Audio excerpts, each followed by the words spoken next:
الکہف کی آیت نمبر 45۔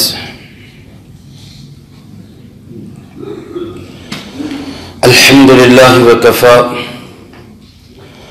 والسلام علی عبادہ الذین اصطفا خصوصا علی سید الرسل وخاتم الانبیاء وعلی آلہ واصحابہ الاتقیاء اما بعد فاعوذ باللہ من الشیطان الرجیم بسم اللہ الرحمن الرحیم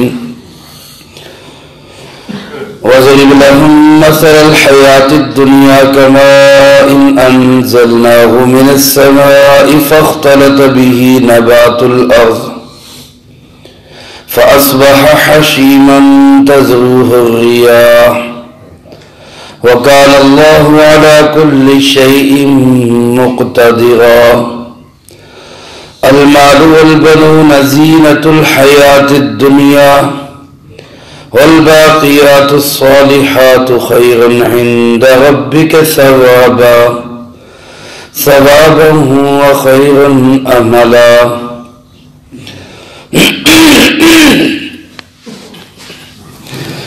واضرب لهم مثل الحياة الدنيا، اور بیان کیجیے آپ ان کے لیے مثال دنیا کی زندگی کی، کماء اس پانی کی طرح انزلناہ من السماء جس کو ہم نے اتارا آسمان کی جانب سے، فاختلط به نبات الارض پس غل مل گئی اس کے ساتھ زمین کی نباتات، فاصبح ہشیما اور پھر اگلے لمحے وہ ہو گیا چورا چورا، تزروہ الریاح ہوائیں اس کو اڑاتی پھر رہی ہیں، وکان اللہ علی کل شیء مقتدرا اور حقیقت یہی ہے کہ اللہ پاک ہر چیز پہ قدرت رکھنے والے ہیں۔ المال والبنون زینۃ الحیات الدنیا، مال اور لڑکے یہ دنیا کی زندگی کی رونق ہے، والباقیات الصالحات اور باقی رہنے والے نیک اعمال، خیر عند ربک ثوابا بہت بہترین ہے تیرے رب کے ہاں بدلے کے لیے، وخیر املا اور بہت بہترین ہے امید لگانے والے۔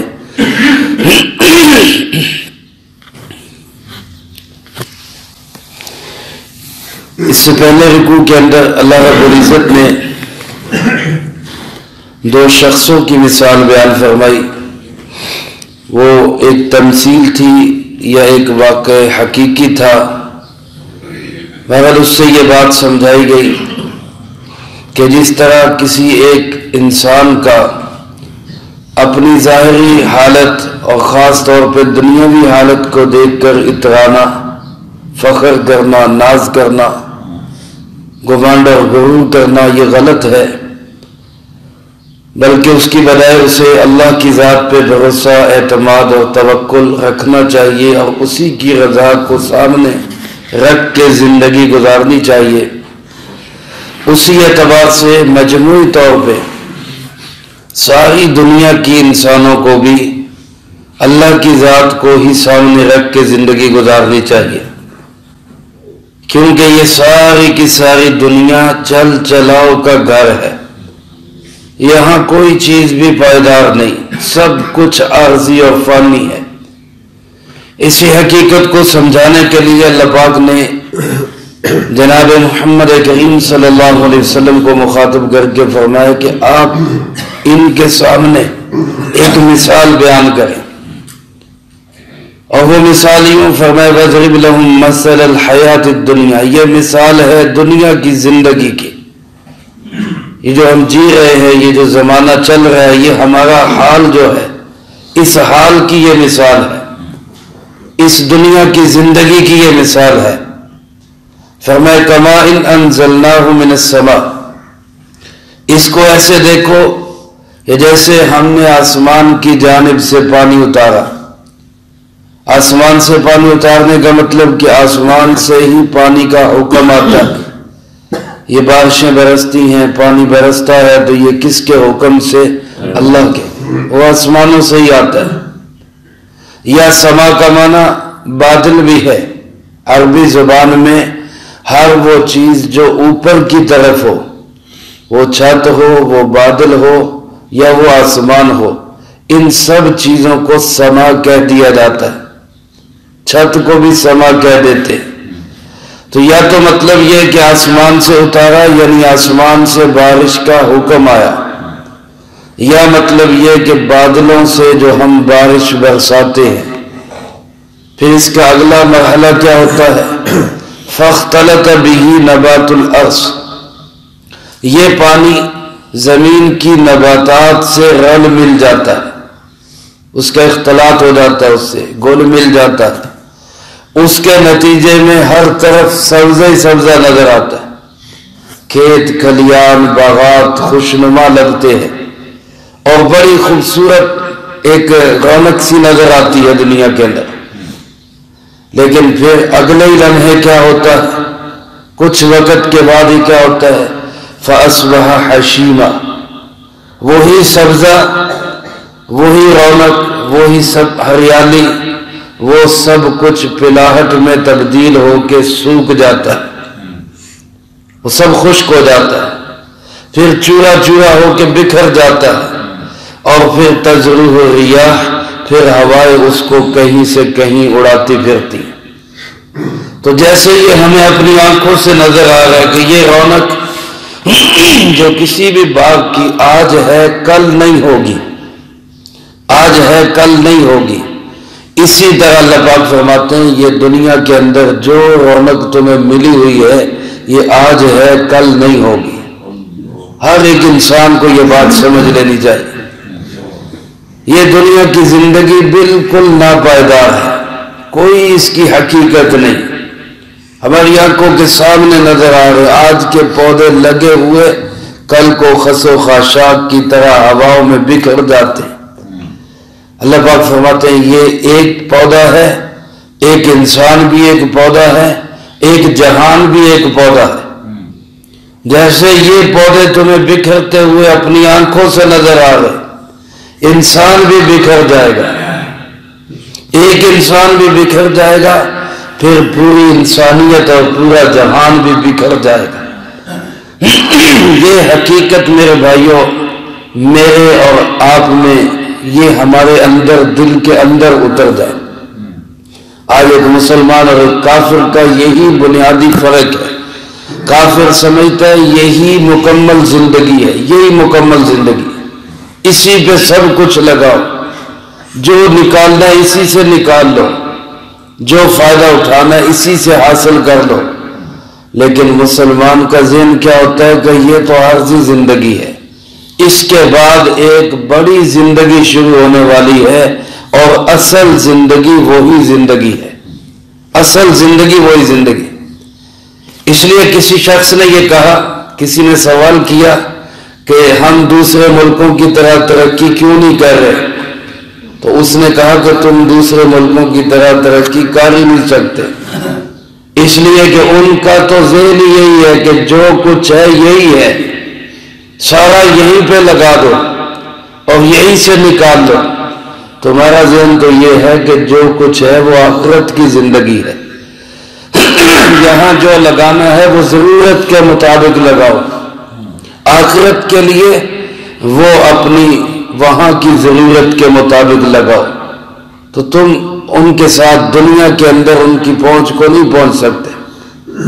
لیکن میرے محترم دوستو، اگر ہم دین پہ عمل کریں، اگر ہم اللہ کے احکامات پہ عمل کریں، تو قرآن و سنت اور تاریخ ہمیں یہ بتاتی ہے کہ جنہوں نے دین کو سینے سے لگایا ہے اللہ نے دنیا میں بھی ان کو عزتیں دی ہیں، آخرت میں بھی عزتیں ملیں گی.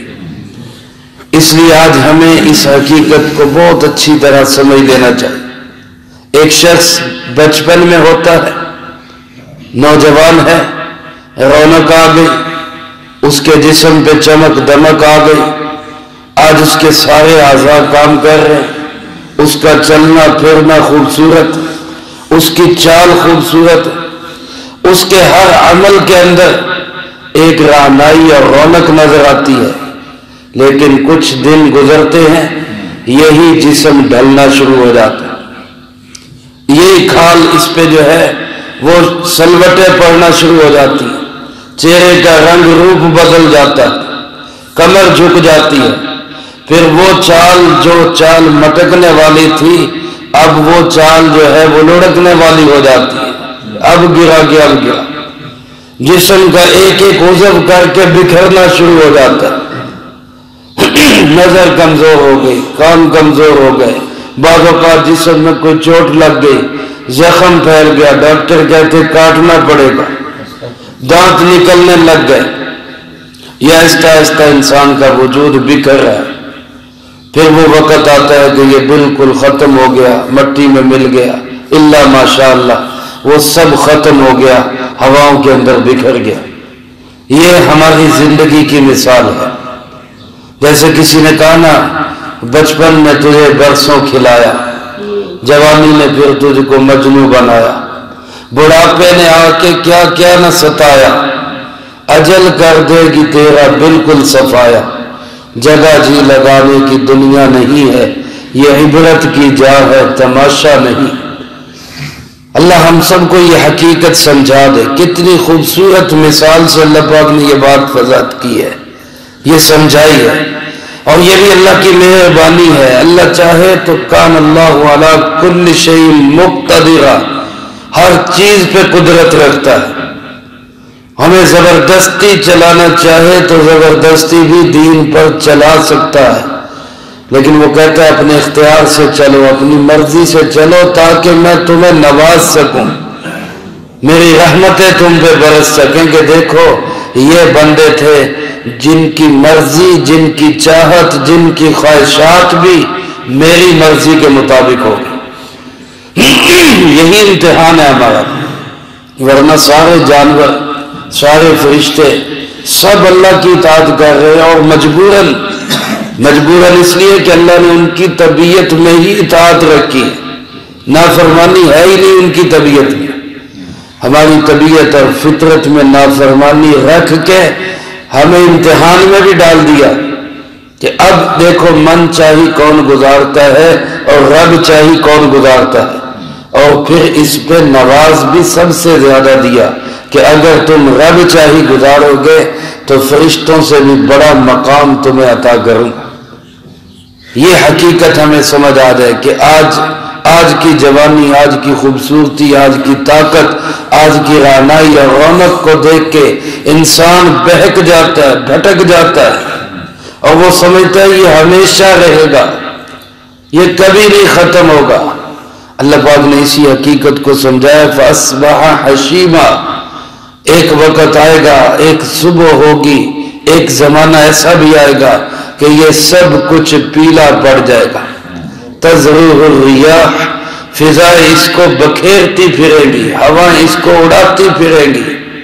اللہ ہر چیز پہ قدرت رکھنے والا ہے، اس کو یقین کر لو۔ اس کو پھر خاص طور پہ فرمایا المال والبنون، مال اور بیٹے، دنیا کے اندر ان دو چیزوں کو انسان بہت بڑی رونق سمجھتا ہے، اور حقیقت ہے اگر اللہ پاک کسی کو حلال مال عطا فرمائے، نیک بیٹے عطا فرمائے، یقیناً بہت بڑی نعمت ہے، اللہ کی بہت بڑی نعمت ہے، لیکن اس کو حقیقت سمجھ کے اسی میں لگ جانا، کیونکہ عرب کے لوگ اس پہ بڑا فخر کیا کرتے تھے۔ امیہ ابن خلف وہ اپنی اولاد اور اپنی مال پہ بڑا فخر کرتا تھا۔ حضرت خالد بن ولید رضی اللہ تعالیٰ عنہ کا والد ولید بن مغیرہ جس کے 10 بیٹے تھے، اس کو اپنے بیٹوں پہ بڑا ہی ناز تھا، بڑا ہی فخر تھا، اور اپنے مال و دولت پہ بڑا ناز تھا۔ اسی مال و دولت اور اولاد کے ذم میں اس نے جناب محمد کریم صلی اللہ علیہ وسلم پہ آوازیں بھی کسی، مجنون بھی کہا، نعوذ باللہ من ذالک۔ لیکن میرے عزیز دوستو، رہا کچھ بھی نہیں، ختم ہو گیا۔ وہی بیٹے زندہ رہے جو اسلام قبول کر گئے۔ حضرت خالد بن ولید رضی اللہ تعالیٰ عنہ مسلمان ہوئے، اسی طرح ان کے ایک بھائی ولید ابن ولید مسلمان ہوئے، جو اس کے بیٹوں میں صحابی رسول بنے وہی عزتیں پائے، باقی سب کچھ برباد ہو گیا۔ اللہ پاک فرماتے یہ مال، یہ بیٹے زینت الحیات الدنیا، یہ تو دنیا کی زندگی کی رونق ہے، اس سے زیادہ اس کی کوئی حیثیت نہیں۔ اور اصل کیا ہے؟ فرمایا والباقیات الصالحات، اصل جو ہے وہ باقی رہنے والے اعمال جو نیک اعمال ہیں، وباقیات الصالحات، نیک اعمال یہ کون سے ہیں؟ اس کے متعلق مفسرین کرام رحمہم اللہ کی آراء مختلف ہیں، اور علماء نے لکھا کہ یہ ساری چیزیں باقیات الصالحات میں داخل ہیں۔ کسی نے کہا 5 نمازیں، یہ باقیات الصالحات ہیں، یہ باقی بھی رہنے والے ہیں، نیک اعمال بھی ہیں، کیونکہ مال تو ختم ہو جائے گا، بیٹے یہی رہ جائیں گے، اور انسان کے ساتھ جو جائے گا جو باقی رہنے والا ہے وہ یہ 5 نمازیں۔ کسی نے کہا یہ سبحان اللہ والحمد للہ ولا الہ الا اللہ واللہ اکبر، یہ کلمات یہ ہے باقیات الصالحات۔ حضرت سلیمان علیہ السلام اپنے جو ہے تخت پہ بیٹھے ہوئے، اور تخت جو ہے وہ ہوا کے اندر اڑ رہا ہے۔ ان کا تخت کیا ہے؟ ایک پورا طیارہ ہے ان کا تخت، اور اس پہ 6000 سے زائد کرسیاں ہیں، انسان اس کے اوپر، جنات اس کے اوپر، پرندے اوپر سایہ کیے ہوئے، ایک پوری کر و فر کے ساتھ، شاہانہ پروٹوکول کے ساتھ فضا میں اڑتے جا رہے ہیں۔ نیچے ایک کسان اپنے کھیت کے اندر کام کر رہا ہے، اس نے یہ شان و شوکت دیکھ کے کہا واہ سبحان اللہ، واہ سبحان اللہ، یہ کلمہ اس نے کہا، اللہ کی شان و شوکت دیکھ۔ ہوا نے حضرت سلیمان علیہ السلام تک کلمات پہنچائے اس کے، ایک شخص زمین پہ کھڑا سبحان اللہ کہہ، حضرت سلیمان علیہ السلام نے ہوا کو حکم دیا، وہ اس کو نیچے، تخت کو اس نے نیچے اتارا، اس کو بلایا، وہ بیچارہ ڈر گیا، پتہ نہیں مجھ سے کیا غلطی ہوگی۔ بادشاہ سلامت نے بلا لیا، اللہ کے نبی بھی تھے، بادشاہ بھی تھے۔ حضرت سلیمان علیہ السلام نے پوچھا کیا کہا تھا تو نے؟ اس نے ڈرتے ڈرتے کہا جی میں نے تو آپ کی یہ شان و شوکت اور یہ عظمت اور یہ سارا کر و فر لاؤ لشکر دیکھ کر میں نے تو تعجب سے کہا سبحان اللہ، سبحان اللہ کا۔ حضرت سلیمان علیہ السلام کہنے لگے اللہ کے بندے، میرا یہ کر و فر، میرا یہ لاؤ لشکر، میرا یہ تخت و تاج، میرے یہ ساری افواج سب کچھ عارضی ہے، یہ ختم ہو جائے گا، تیری سبحان اللہ کا اجر کبھی ختم نہیں ہوگا، تیری سبحان اللہ اس سب سے زیادہ قیمتی ہے۔ تو یہ والباقیات الصالحات ہے، باقی سب کچھ دھرے کا دھرا رہ جائے گا، پڑے کا پڑا رہ جائے گا، جو باقی رہے گا وہ یہ نیک اعمال۔ کسی نے کہا کوئی بھی صدقہ جاریہ، درخت لگا دینا، کہیں چھت کا انتظام کر دینا، کہیں جو ہے راستہ بنا دینا، کہیں کوئی ہسپتال قائم کر دینا، رفاع عامہ کے جتنے کام ہیں، مسجد بنا دی، مدرسہ بنا دیا، تعلیم کا کام کر دیا، کوئی شاگرد چھوڑ گیا، کہیں کتابیں لے کر دے گیا، کسی کو تعلیم دلوا گیا، یہ سب کچھ باقیات الصالحات، جتنے صدقات جاریہ، پانی کا انتظام کر دیا، یہ صدقہ جاریہ ہے۔ اور علامہ قرطبی رحمۃ اللہ علیہ نے تفسیر قرطبی میں حدیث پاک نقل کی ہے، اور اس سے یہ بات پتہ چلتی ہے کہ یہاں والباقیات الصالحات سے مراد نیک بیٹیاں، نیک بیٹیاں، اور ظاہراً نظر بھی یہ آ رہا ہے کیونکہ پیچھے تذکرہ ہے بیٹوں کا، المال والبنون، مال اور بیٹے جن پہ تم فخر کرتے ہو۔ اور چونکہ عرب کے لوگ بیٹیوں کو کوئی حیثیت نہیں دیتے تھے، تو اللہ پاک نے اس کے مقابلے میں فرمایا اصل تو نیک بیٹیاں ہیں، والباقیات الصالحات، باقی رہنے والی یہ نیک بیٹیاں ہیں۔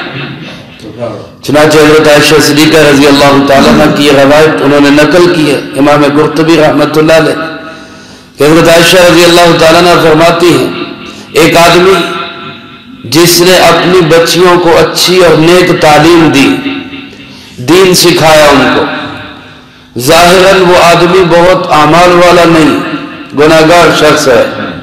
قیامت کے دن اگر اس کے متعلق یہ فیصلہ ہوگا کہ یہ جہنم میں جائے گا تو اس کی وہ نیک بیٹیاں وہ چیختی اور چلاتی ہوئی آئیں گی اور اس کے ساتھ چمٹ جائیں گی اور اللہ رب العزت سے کہیں گی کہ یا اللہ یہ ہمارا باپ ہے، اس نے ہمیں تعلیم دلوانے میں، دین سکھانے میں مشقت اٹھائی ہے۔ آج اگر کوئی باپ اپنی بیٹی کو تعلیم دلواتا ہے، اس کے لیے بارش میں، اس کے لیے دھوپ میں، اس کے لیے اس کو سردی گرمی میں جو محنت کرنی پڑتی، آنا جانا پڑتا ہے، وہ اس بات کو ذہن میں رکھے کہ یہ اس کی آخرت کا سامان بن رہا ہے، اس کی آخرت کا سامان بن رہا ہے، یہ اس کی آخرت کا سامان ہے۔ اللہ پاک فرماتے ہیں والباقیات الصالحات، یہ ہے باقی رہنے والی نیک چیزیں، یہ نیک بیٹیاں۔ میرے بھائیو، اپنی بیٹیوں کو جو ہے کوشش کیا کریں کہ خود ان کی تعلیم کا انتظام کریں، خود چھوڑ کے آئے، خود لے کے آئے۔ اس میں ہماری عزت کی حفاظت بھی ہے اور اس میں ہماری آخرت کے درجات کی بلندی بھی ہے، اس مشقت پہ بھی ہمیں اجر ملے گا۔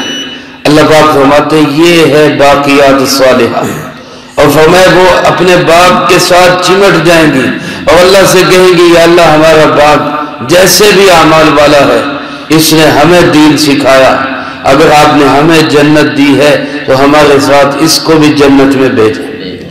اللہ پاک ان بیٹیوں کی سفارش پہ اس گناہگار باپ کی بھی بخشش کا فیصلہ فرما دے گا۔ اس کو فرمایا والباقیات الصالحات خیر ثوابا، اللہ پاک فرماتے ہیں یہ جو باقیات الصالحات ہیں یہ خیر عند ربک ثوابا، تیرے رب کے ہاں یہ بہترین بدلے کی چیز ہے۔ ثواب کہتے ہیں کسی اچھے عمل کے بدلے کو، تو اگر اچھے عمل کا بدلہ لینا ہے تو یہ نیک اعمال، وہ چاہے ذکر اذکار ہو، نماز ہو، دوسرے اعمال ہو، صدقات اور خیرات ہو، یا کوئی رفاع عامہ کے کام ہو، یا نیک بیٹیاں ہوں، یہ ہے بہترین بدلے کی چیز، اللہ کے ہاں اس کا بہترین بدلہ ملے گا۔ وخیر العمل، عمل کہتے ہیں کسی چیز پہ امید رکھنا، کسی پہ توقع رکھنا۔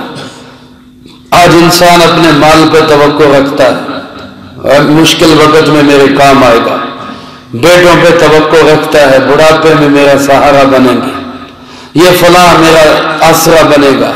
اللہ پاک فرماتے ہیں اگر کسی پہ توقع رکھنی ہے، کسی پہ امید رکھنی ہے، کسی سے آس لگانی ہے تو بہترین چیز باقیات الصالحات ہے، اس پہ امید رکھو، میرے یہ نیک اعمال میرے کام آئے گے، میری یہ اللہ اور اللہ کے رسول صلی اللہ علیہ وسلم سے محبت کام آئے گی۔ ایک صحابی نے عرض کیا نا اللہ کے محبوب قیامت کب آئے گی؟ آپ نے پوچھا بھائی کیا تیاری کر لی قیامت کی، اتنی بڑی تمہیں انتظار ہے، کیا تیاری کر لی؟ تو وہ سوچ میں پڑ گئے اور پھر کہنے لگے اللہ کے محبوب کوئی اور تو لمبی چوڑی تیاری نہیں کی، بس اتنی بات ہے کہ آپ سے شدید محبت ہے، آپ سے شدید محبت ہے۔ آپ نے فرمایا پھر تمہیں فکر کی کوئی ضرورت نہیں، انت مع من احببت، قیامت جب بھی آئے تو نے جس سے محبت کی اسی کے ساتھ ہوگا۔ تو یہ چیزیں ہیں امید اور آس لگانے والی، اللہ کی رحمت کا آسرا، جناب محمد کریم صلی اللہ علیہ وسلم کی شفاعت کا آسرا، اگر کوئی باقیات الصالحات نیک اولاد اگر تیار کر لی تو اس کا آسرا، یہ امید لگائی جا سکتی، یہ ہمارے کام آئے گی۔ باقی اللہ فرماتے ہیں یہ سب دھرے کا دھرا رہ جائے گا، پڑے کا پڑا رہ جائے گا، تیرے ہاتھ کچھ بھی نہیں آئے گا، خالی ہاتھ جانا پڑے گا۔ اجڑ گیا وہ باغ جس کے لاکھوں مالی تھے، چلا گیا وہ سکندر جس کے دونوں ہاتھ خالی تھے، کچھ بھی ساتھ نہیں جاتا۔ اللہ ہم سب کو اس کا یقین نصیب فرمائے اور اپنی آخرت کی تیاری کرنے کی توفیق نصیب فرمائے۔ اللہم لک الحمد کما ینبغی لجلال وجہک وعظیم سلطانک، اللہم لا نحصی ثناء علیک انت کما اثنیت علی نفسک، اللہم لک الحمد کما انت اہل صل على محمد كما أنت أهله وافعل بنا ما أنت أهله فإنك أهل التقوى وأهل المغفرة. اللهم ربنا ظلمنا أنفسنا وإن لم تغفر لنا وترحمنا لنكونن من الخاسرين. اللهم أحسن عاقبتنا في الأمور كلها وأجرنا من خزي الدنيا وعذاب الآخرة. اللهم استر عوراتنا وآمن روعاتنا. اللهم إنا نجعلك في نحورهم ونعوذ بك من شرورهم. اللهم اكفنا بحلالك عن حرامك وأغننا بفضلك عمن سواك. اللهم اكفنا كل مهم من حيث شئت ومن أين شئت وكيف شئت. ربنا تقبل منا إنك أنت السميع العليم وتب علينا إنك أنت التواب الرحيم.